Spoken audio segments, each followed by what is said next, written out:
Okay, in 2 minutes, I will start, okay? Give you another 2 minutes to observe this element.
Okay, it's already 10:10.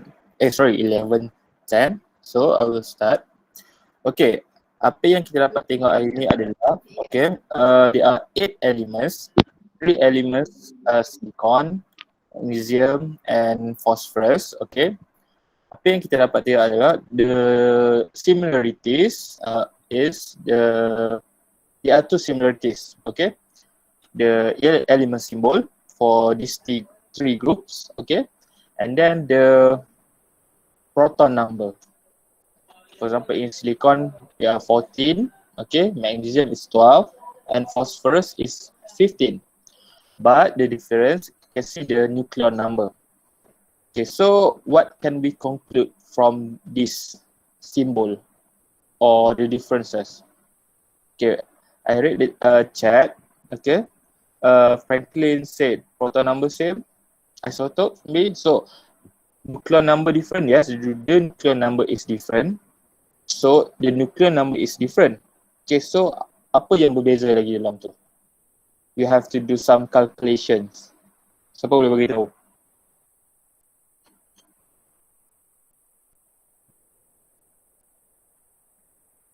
Siapa boleh beritahu? You need to do some calculation. Simple calculation. The difference lah. Okay, the proton number is different. Bertambah satu, ada yang berkurang satu juga. Kita tengok kat silicon. Silicon will have 28, 29 and 30. So the difference is the nucleon number. Okay, what is a nucleon number? Siapa remember? Nucleon number is proton plus what? It's proton plus neutron. Okay, so okay, we take example in silicon 28 and 14. Kehadiran ambil apa-apa je tak kisah. Janji ambil chemistry je. Subjek dengan tarikh kena betul. Okay, and then we take example the silicon. Okay, silicon have 28 nucleon number, but it have 14 proton number. So, the number of proton is 14, and then the number of electron must be 14 as well. Therefore, the number of neutron is 28 minus 14. We get 14 neutron for silicon 28.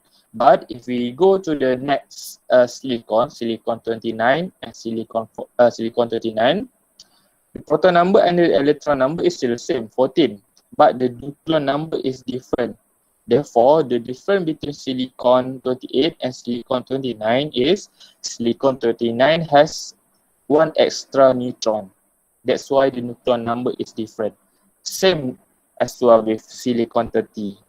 Okay, and then silicon magnesium 12 and magnesium magnesium 24, 25, and 26. Okay, the neutron number is different.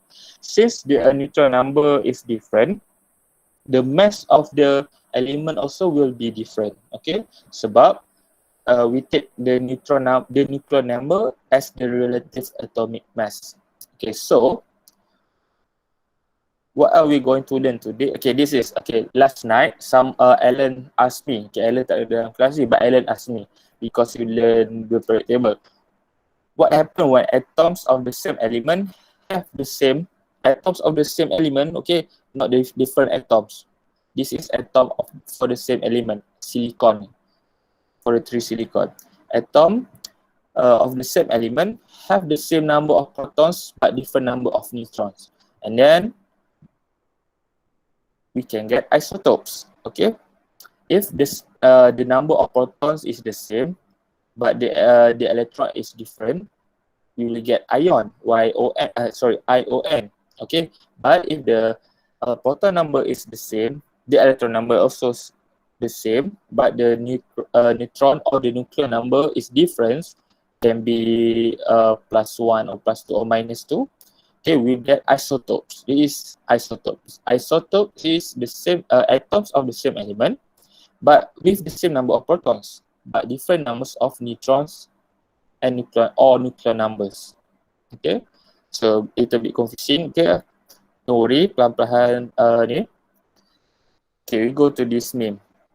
Okay, we have 3 hydrogen. Hydrogen 1, hydrogen 2, and hydrogen 3.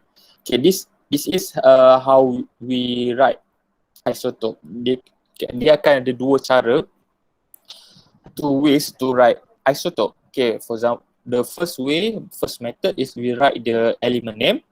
Okay, and then we put tanda sempang ataupun tolak ni, and then we put the number of nuclear number. Okay, the nuclear number, proton plus neutron. So we have in hydrogen, basically we have more than 3 isotopes, but the main one are 3. Hydrogen 1 we call as protonium, I guess, and then hydrogen 2 deuterium, and hydrogen 3 is tritium. Okay, this is the difference. The different same element, but they have the different number of neutron. Okay, this is isotope basically. The similarities, it will have a same proton number, same number of electrons, and the same number of chemical properties. But the difference are the nuclear number, because the number of neutrons is different. Okay, therefore the physical properties will be different or slightly different. Okay, the chemical properties will depend on the number of electrons. Okay, therefore that's why isotope will have the same chemical properties, because they have the same number of electrons. But for isotopes, since they have different mass, okay, physical properties, for example, mass, okay, mass is different because they have different number of neutrons. Therefore, the physical properties will be different in isotope. This is the difference and the similarities. Okay, betul ke cikgu cakap ataupun cikgu tipu? Okay, kita tengok balik. The evidence. Okay, chemical properties for isotope are similar because they have the same number of electrons. And physical properties are different because they have different number of neutrons. Okay, for example, this is a physical properties of water. Okay, hydrogen oxide, okay, H2O basically. Deuterium, we use hydrogen 1, okay, isotope, and deuterium oxide, hydrogen 2, and tritium oxide. Okay, the chemical properties is the same because both, not both, the 3 isotopes can react with oxygen to create oxide or water. Okay, hydrogen oxide is the regular water that we use minum ke mandi. Deuterium oxide, basically called as a heavy water used in nuclear reactor. Okay, we see let's see the difference in physical properties. Okay, for hydrogen oxide, the density at 25 degrees Celsius is 0.99. Okay, almost 1. But for deuterium oxide, it's 1.10. Okay, the different melting point for regular water is 0 degrees Celsius, but for deuterium, it's 3.8 degrees Celsius. The same as tritium is 4.49. boiling point will be different, okay? Temperature at maximum density, and then the maximum density, this is all physical properties. Okay. The properties that we can observe and that we can observe and measure. Teacher, Yes. but the make oxygen, will it be different? The make oxygen. What make oxygen? Like hydrogen oxide make water and deuterium oxide make water, will it be different, the water? The water density will be different. The water melting point and boiling point will be different. For example, in hydrogen oxide, just regular water, the melting point will be 0 degrees Celsius. Okay, it will freeze at 0 degrees Celsius. But for deuterium oxide, it will freeze at 3.8 degrees Celsius. So the melting point increase. Okay. Due to the increase of neutron. Apa dia, Akil? Yang deuterium dan tritium tu apa benda? Yang tu isotopes of hydrogen. Okay, this is isotope. This is, okay, hydrogen 1 is hydrogen basically. We call it as protium or protonium, something like proton because it has proton. Hydrogen 2 is deuterium and hydrogen 3 is tritium. Different name, but they are the same elements, basically the same elements, but they have the different number of neutron. Okay. Analogy paling simple is spektrum warna lah. Okay, kita ada satu warna biru. Okay, kita ada satu warna biru. Okay, bila kita boleh jadi biru Spiderman, seluar Spiderman, but it can be biru lantai ni, okay, ataupun biru yang gelap yang belakang ni. So they all three are blue, okay, still blue, but they have different shades. Sama juga macam hydrogen, these three hydrogen, they are still hydrogen, okay, they have one electron and one proton, but the number of neutrons is different. Hydrogen 1 only have no neutron, okay. Hydrogen 2 has 1 neutron and hydrogen 3 has 2 neutron. This is the first method on how we write the isotopes name. Okay, hydrogen 1. Hydrogen is the element and 1 is the nucleon number, not the neutron number. Okay, hydrogen 1. For example, if you ever read about a nuclear reactor or nuclear power or nuclear bomb, you say uranium-235. This is the isotope of uranium. Uranium, we can have uranium-238, okay, uranium-2 something, 239, okay, but the mainly used for nuclear reactor is uranium-235.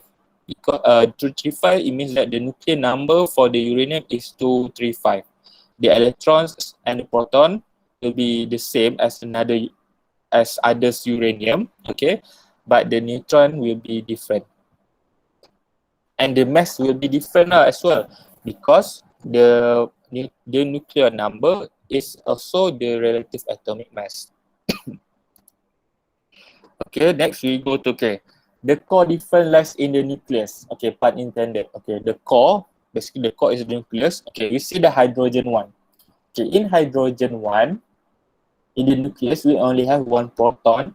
Okay, and then we have only 1 electron. That's why it's hydrogen 1. Okay, and then for hydrogen 2, you can see that hydrogen in the nucleus, we have 1 proton and 1 neutron and 1 electron.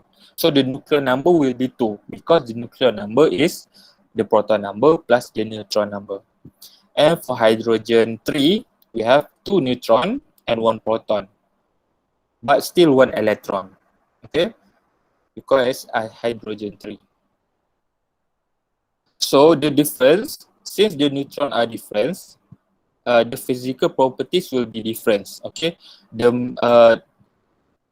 that's why people call deuterium oxide as heavy water, because it has 1 neutron, 1 extra neutron and hydrogen. So the mass, the relative molecular mass for deuterium oxide will be greater than regular water, the hydrogen oxide. Okay, we go for another example. Okay, this is in the textbook. For chlorine, okay. Chlorine mainly has two isotopes, chlorine 35 and chlorine 37. Okay, this is the second way. The first way to write representation for isotope is we write the name chlorine, okay, and then tanda sempal, and then the number of nucleon, the nuclear number. Okay, the second way is like the standard atomic representation, okay, but we put a different nuclear number. For example, chlorine 35, the nuclear number will be 35 at the top, okay, and then the proton number will be 17. And for chlorine 37, the nuclear number will be 37 at the top, and the proton number will be 17. Okay, let us see this table. Okay, for chlorine 35, for both chlorine, number of protons for both chlorine is 17. Or 17. Okay, so the number of electrons for both chlorine will be 17 as well. But the number of neutrons for chlorine 35 is 18. But the chlorine number, the number of neutrons for chlorine 37 is 20. Because chlorine 37 has extra neutron. Okay, so in this green box chemistry lens, okay, it said that to write representation for isotope, we can write as Cl minus 35, or we can write as chlorine 35. This is the element symbol. Okay, we can write as standard representation. 35, we put nuclear number and the proton number, or we can write as chlorine and the nuclear number only. But I insist, I like you to write chlorine 35, the name of the element, and then the nuclear number, or you can write as a standard representation. Write the symbol and then put the nuclear number at the top and the proton number at the bottom on the left side. Okay. Okay. What is max? Max is maximum lah. So kita put max. Okay, max is maximum.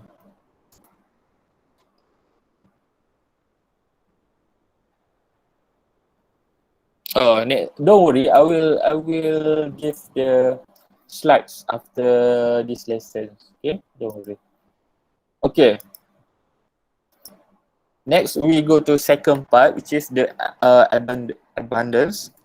So, okay, some isotopes are more common than others. Okay, for example, right now we only learn about hydrogen 1 because hydrogen 1 is the most abundance hydrogen. Okay, for example, in our life, let's say in a natural sample, if we take hydrogen in our air, the percentage of hydrogen 1 is 99.97. But for hydrogen 2, it will be 0.03. And hydrogen 3 called as trace because it is less than 0.001. So we can just put it as, it is not zero because we can still detect it, but it is not zero. But okay, for example, in a sample, we have 1,000 hydrogen atom. Okay. If we examine the 1,000 hydrogen, the sample, which is 1,000 hydrogen atoms, we will have 99.9 999.7 of hydrogen 1 atom, and another 0.3 is hydrogen 2. So the isotope, but the abundance will be different, depends on the elements. Okay, abundance is the percentage of the numbers of atoms of particular isotope out of total number of atoms in a sample of an element. Basically, naturally they just present in natural sample lah. Maksudnya, if you can take it secara natural, bukan through lab, experiment, okay, not man-made. Okay, next. Okay, how do we calculate the relative atomic mass? Okay, relative atomic mass, if you go to periodic table in the textbooks, page 2, where is my textbook? 235, I guess. Okay, 275. Okay, you can see that mostly the proton number is in round number. Okay, nombor bulat we have 28 for. Oh, basically dalam buku teks tak tunjuk. Okay, let me show you on my screen, periodic table.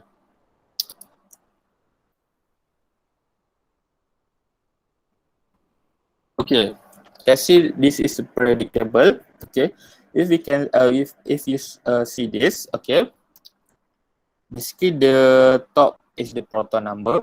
Okay, for example, in this boron, you see that the 5 is the proton number and the electron number is 5, but the relative atomic mass or the nucleon number will be in decimal places. Why decimal places? Because we calculate the relative atomic mass based on the percentage of because the relative atomic mass is an average value, okay, from all the from all the natural abundance of hydrogen. Okay, how do we calculate it? Okay, relative atomic mass. Okay, we take for example a percentage of isotope A times the mass of isotope A. Okay, and then we divide by 100. Okay, sigma is mean the sum lah. So the sum of multiple isotope. If we have 3 isotopes, we have to calculate the sum each isotopes and then we plus add it. Okay, we take this box below, this below box. Okay, the relative atomic mass, abundance of isotope A times relative mass of isotope A. Okay, plus abundance of isotope B times relative mass of isotope B, and then times, sorry, not times, it should be plus. This one should be plus. Plus abundance of isotope C times relative mass of isotope C divided by 100. Okay, let's do some calculation. Okay, calculate the relative atomic mass of, okay, I want to delete this. No, don't delete, I want to hide this.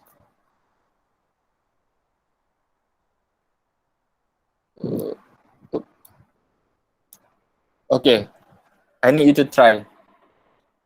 Calculate the relative atomic mass of hydrogen. You can use this, okay, use the formula copy here. Oh.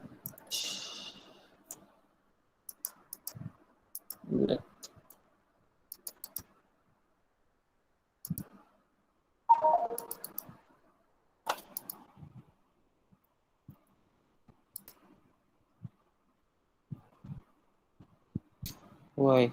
Kamu copy.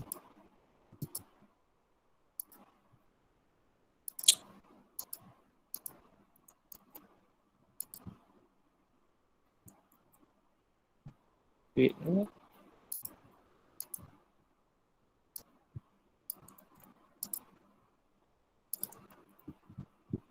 Okay, use this formula.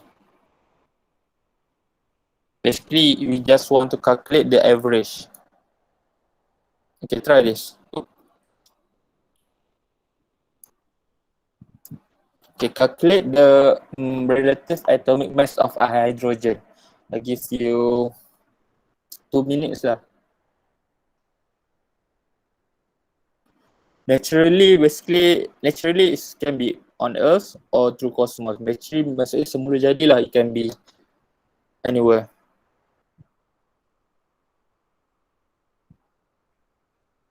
You sure you're right? I understand or not understand?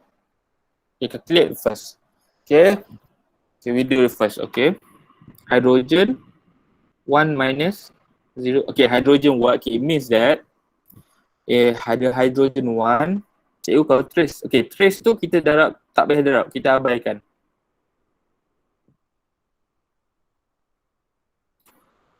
Okay, tak apa. Siapa boleh dapat berapa jawapan ni? Don't worry, this is first questions. We go through another questions.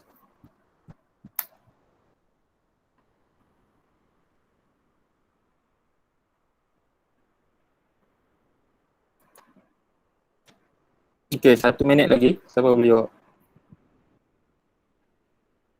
Okay, kita nak calculate the relative atomic mass. So relative atomic mass is an average. Okay. So the mass number for hydrogen is 1, 2, 3. Okay, kalau kita ada average kan. Okay, so kalau satu keluarga tu seorang tu berat 50 kilo, seorang lagi 30 kilo, seorang lagi 20 kilo. The average for the keluarga is 50 tambah 30 tambah 20 bagi dengan 3. Okay, this is the average.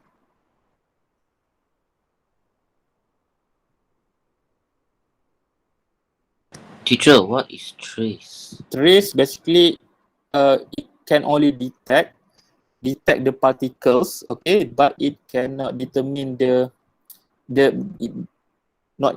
basically it can detect the particles, okay, but the percentage is very small, less than 0.001. Okay, so we can just abaikan je lah basically. It still exists, okay, but it is too small. So We we just omit. write what in relative mass of isotope C.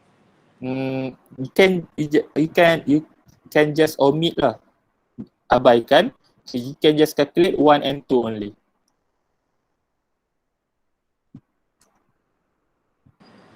Okay. Okay, yes, dah tunjuk 99.97. Okay, betul. Okay, bagi 100. Okay, trace tu abaikan trace. Yes, trace tu tak payah kira sebab dia terlalu kecil. Okay, so dia tak signifikan. Okay, yes, 1.0003. Okay, yes, dah dapat jawapannya. Betul. Okay, tengok jalan kira yang cikgu tunjukkan. Okay, this is the jalan kira. Okay, the relative mass, atomic mass of hydrogen is, okay, we take the isotope A dulu. Okay, 99.7, the percentage, times 1, the mass, okay, and then plus 0.003 times 2, the mass for the percentage of isotope B, and then the mass of isotope B. But hydrogen, since it is a trace, which is less than 0.001, so it is not really significant, so we can just omit it. So we just calculate 1 and 2 for hydrogen 1 and hydrogen 2 only. So we will get the relative atomic mass of hydrogen is 1.003, which is approximately 1. Okay, if we see the, okay, let's continue. Okay, how about chlorine? Okay, can you calculate chlorine? Nope. Okay, try calculate chlorine.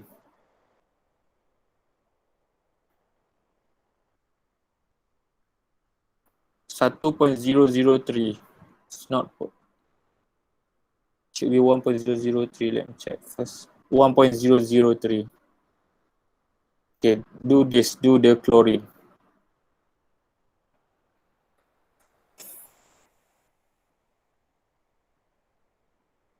Okay, ini dia tak bagi table, so you must know where is the nuclear number, where is the mass, and where. You have to know where is the nuclear number, the mass, and then where is the percentage, the abundance. What is the maximum of nucleon? It depends on element basically. You can have, depends on element. For example, if you have like uranium, something's like hundreds, not hundreds, basically. Let's see. For uranium,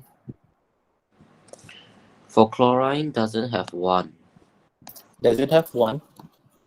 Yes, chlorine do not have 1 because it has 18. Sorry, let me check. It has 17 protons, so it cannot be 1.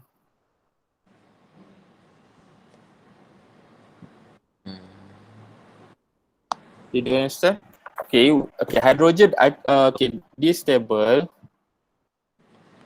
is called hydrogen 1, hydrogen 2, and hydrogen 3. Okay, hydrogen 1, the 1 is the nuclear number. Okay, the nuclear number, which is the relative atomic mass. Okay, if you see the periodic table, you can see that the nuclear number of the relative atomic mass for hydrogen is 1.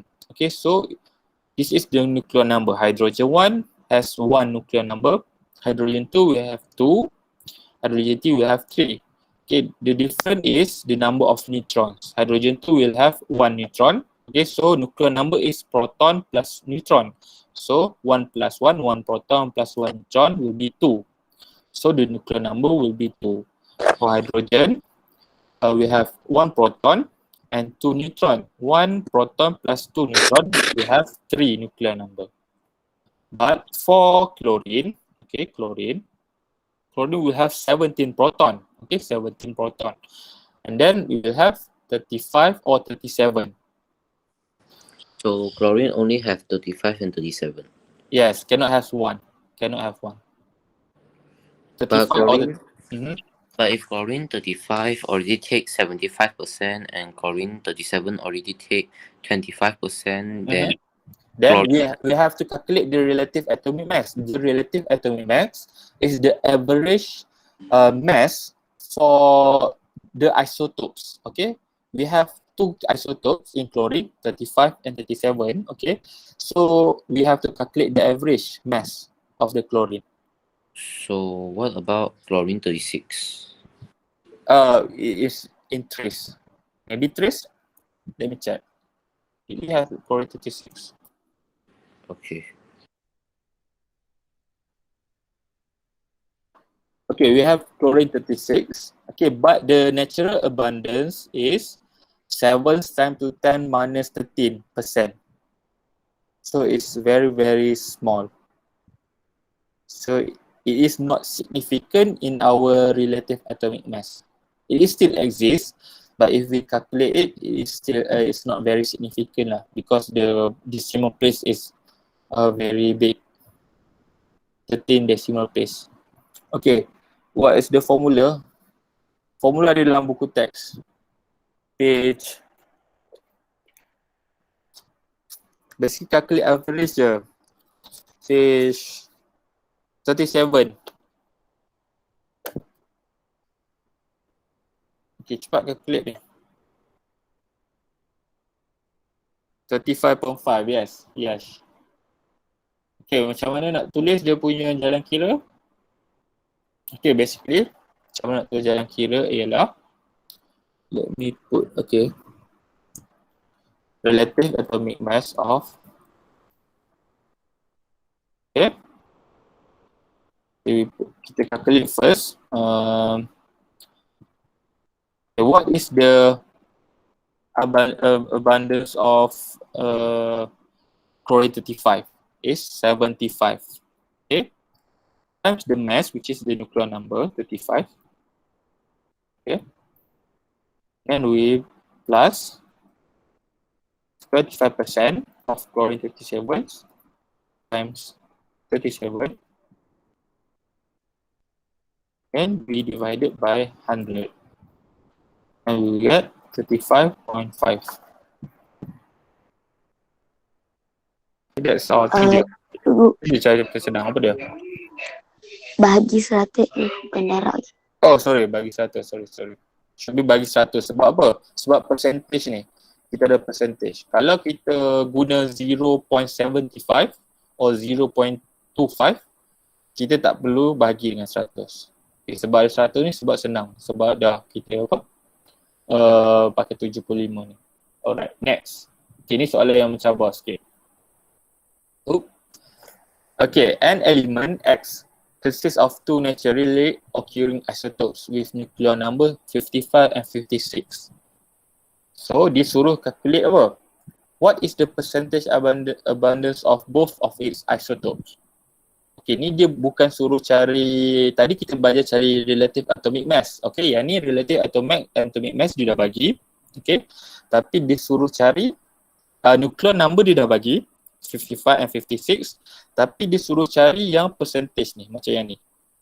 Tadi chlorine 35 dia dah bagi percentage, tapi yang untuk yang ni dia tak bagi percentage. Okay, boleh jawab, boleh try tak? Jalan kira sama juga, okay, tapi ni dia trick sikit, bukan trick lah, dia ubah sikit question. Cuba jawab.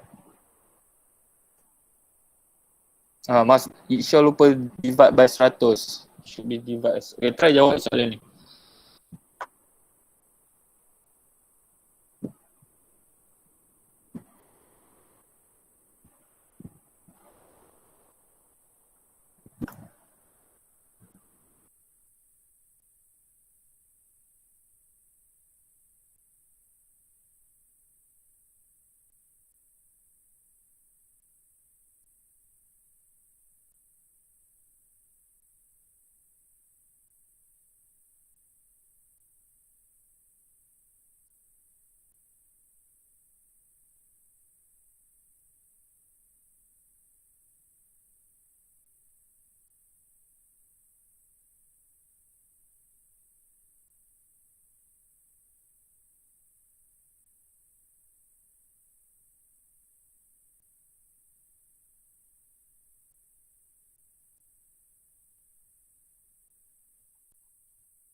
Eh, 31%. Okay, akan ada dua jawapan sebab kita nak untuk percentage untuk 55 dengan 56. Tadi macam chlorine 35 kita dapat 75 and for chlorine 37 we have 25. Jadi cikgu nak tahu berapa percentage untuk 55 dengan 56 pula untuk soalan ni.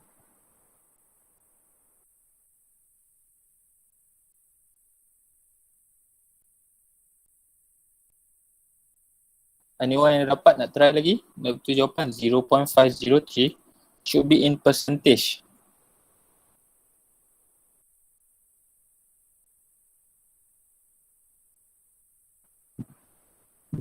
Okay. What is Y? What is Y, Isha?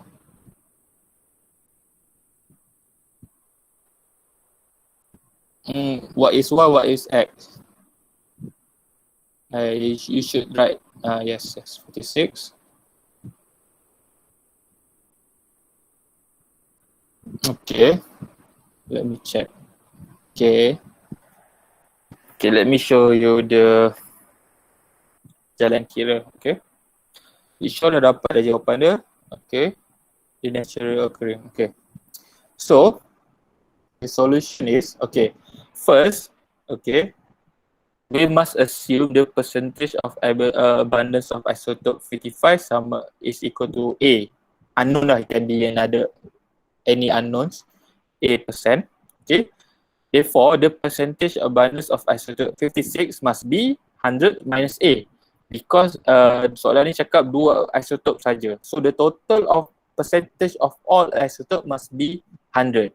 Tak kisah dia ada 100 ke, dia ada 50 ke, ada 2 ke, must be 100.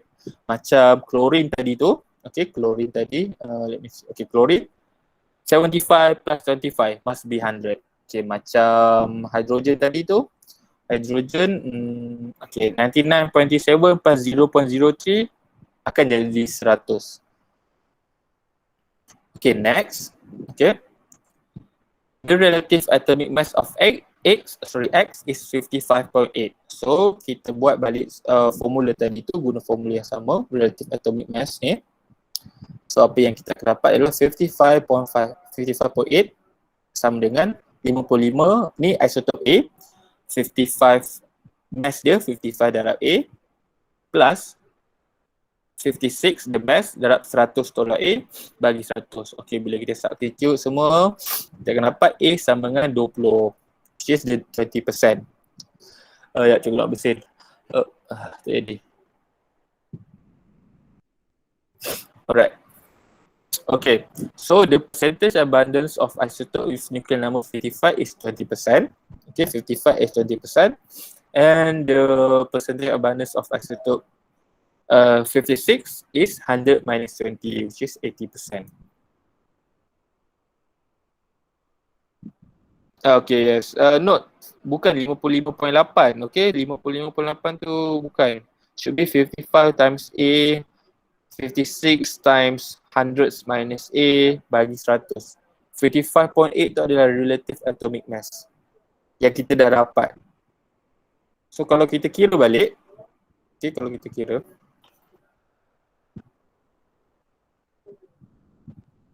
okay, kalau kita kira, kita guna formula, sekejap, cuba insert text.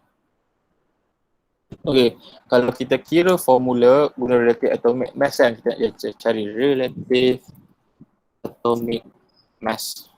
Okay, formula dia, mula kita ambil percentage yang kita dapat tadi, which is 20% for A, 20 darab 55 plus 80 times 56 will be divided by 100, we get 55.8. Jadi basically ni cara nak kira average basically. Average and percentage. Okay, so okay. This is the use of isotopes. Okay, isotopes ni berbeza. Okay, dia ada link. Okay. Nanti kalau PDF boleh tengok video ni, dia akan buat satu video. Kalau klik dia. Okay. Basically isotopes ni banyak dia punya kegunaan dia. Okay. Same elements, okay, macam hydrogen 1 and hydrogen 1 and hydrogen 2 will have different use. Okay, kalau hydrogen 1 oxide itu kita boleh minum. Okay, hydrogen 2 yang deuterium oxide itu kita tak boleh minum. Okay, yang akan radioaktif. So deuterium oxide itu dia akan gunakan untuk cool nuclear reactor sebab dia ada extra neutron. Neutron can slow down lah basically. Yes, cikgu tak ingat, neutron can slow down the nuclear reactor punya, dapat serat radioaktif lah basically. Okay, and then for medicine, kita ada cobalt 60. Selalunya dalam medicine selalunya untuk chemoterapi. Okay, ini this radiotherapy, not chemotherapy. Chemotherapy we use chemical, kita masukkan ubat dalam tangan. But radiotherapy, kita guna radio ke? Bukan radio, hot FM. Tak, kita guna sinaran radioaktif lah basically. Kita ada gamma ray ataupun beta or particle, beta or alpha ray yang akan bunuh cancer tu, cancer cells without surgery. Okay, kemudian dia boleh sterilizing surgical tools. Okay, iodine 131. Okay, ni siapa yang ada hyperthyroidism. Okay, jadi satu lagi cikgu nak beritahu, dekat dalam garam yang kalau kita makan dekat rumah tu, garam masak tu, dia bukan ada garam saja, dia bukan NaCl, tapi dia ada spray, dia akan campurkan sikit dengan iodine. Okay, iodine manusia kena ada. Okay, manusia kena makan iodine supaya kita tak ada penyakit thyroid. Okay, kita punya thyroid tu membengkak lah. Okay, dia bukan beguk. Beguk tu lain. Ni apa? Thyroid lah mesti thyroid tu. Kita punya hormon tu tak stable. Okay, and then phosphorus itu study of plant metabolism. Basically yang isotopes ni, isotop banyak-banyak nombor yang bukan natural lah, maksudnya yang bukan majority, yang bukan banyak, selalunya adalah radioaktif. Okay, macam nuclear uranium-235, okay, radioaktif. Cobalt 60, radioaktif. Okay, carbon-14 tak radioaktif. Radioaktif juga basically, carbon-14. Kita boleh determine fossil age, dinosaur punya umur. Okay, so kita tahu juta-juta tahun, sebab tu saintis ataupun ahli arkeologi boleh tahu umur dinosaur fosil. Dia bukan pergi tanya dinosaur berapa umur hang. Okay, dia akan buat eksperimen. Okay, and then lead. to 10, hydrogen 3. Okay, ni hydrogen 3 ni dia guna detector. Satu lagi kegunaan hydrogen 3, dia boleh ada keluarkan cahaya. Okay, jadi selalu boleh guna kat siapa ada, bukan siapa ada lah. Dulu lama-lama untuk askar yang diverse, okay, dekat jam dia tu, dia tak guna bateri. Tapi bila gelap dia akan absorb cahaya, bila siang dia akan absorb cahaya UV light, and then bila malam, bila gelap dia akan releasekan dalam bentuk cahaya. Kita panggil sebagai tritium tubes. Okay, so Macam fungsi solar cikgu. Apa dia? Dia simpan macam fungsi solar, dia simpan tenaga, bila tak ada tenaga guna. Lebih kurang macam tu, tapi solar ni dia bukan radioaktif. Tritium ni dia radioaktif, dia excited state, sama jugalah basically. Tapi technically kalau kita nampak secara asas tu macam sama, tapi kalau kita go deeper dia berbeza. Tritium, nanti cikgu tunjuk tritium loom.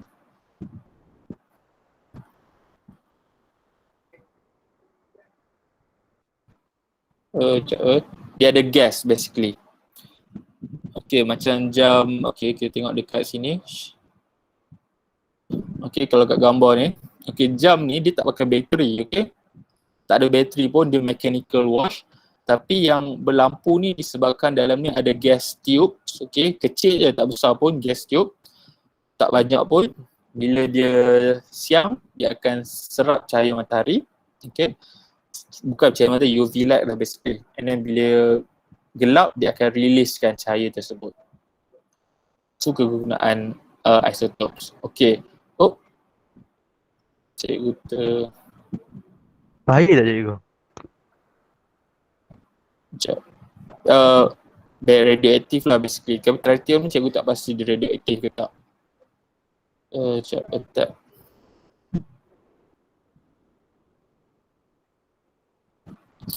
Okay. Okay.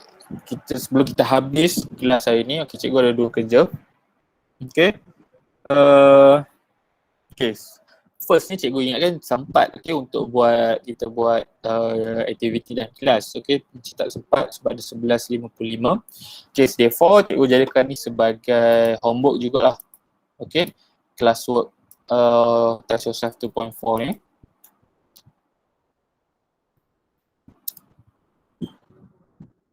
Oops. Okay, ni dia sebagai homework juga. So ada 2 homework. 3 homework. Apa tak nak tukar ni? 1.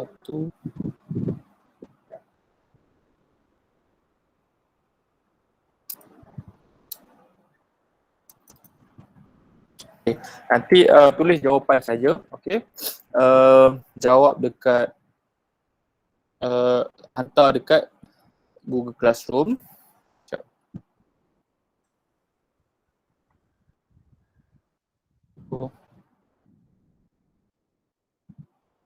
Okay.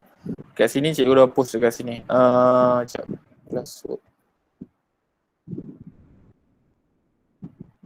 Okay, nanti semua hantar dekat sini. Homework week 20 and 24 June. Classwork ni abaikan, cikgu delete kan.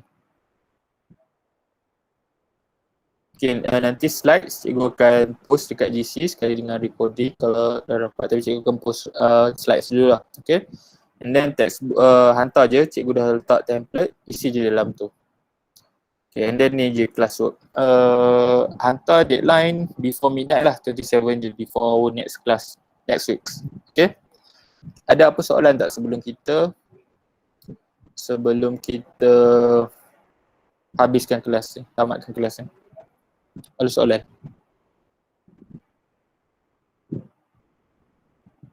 Tak ada soalan ke? Latihan nak Okay. bayang buku ke? Atau Tak jawab dalam slide tu. Boleh buat dalam Google Docs boleh, nak tulis dalam buku pun boleh, tapi takat gambar post dekat post dekat GC. Tapi gambar tu tangkap bagi straight, jangan ada angle kan, susah cikgu nak tengok. Ada orang nasihat ada Facebook. Mana ada orang saya, cikgu baru post je kerja tu. Tadi nampak ada yang satu hand in. Apa dia? Razin? Tadi nampak macam ada satu hand in. Satu? Mana ada satu hand? 0 hand in. Zero lah, tak ada siapa buat yang ni. Jadi nampak macam dia tertambah. Tak ada pun. Kosong je ni kat tempat cikgu ni. Okay, Dia kosong balik. sebelum kita habiskan ni, pastikan isi kedatangan. Okay, macam biasa dekat pin message tu, isi kedatangan and then isi exit ticket sekali. Alright. Recording cikgu akan share dekat YouTube bila dah ada kat cikgu dapat. Slide cikgu akan tak habis kelas ni. Alright, boleh semua? Kalau tak ada soalan, cikgu Boleh cikgu. Okay, thank you semua.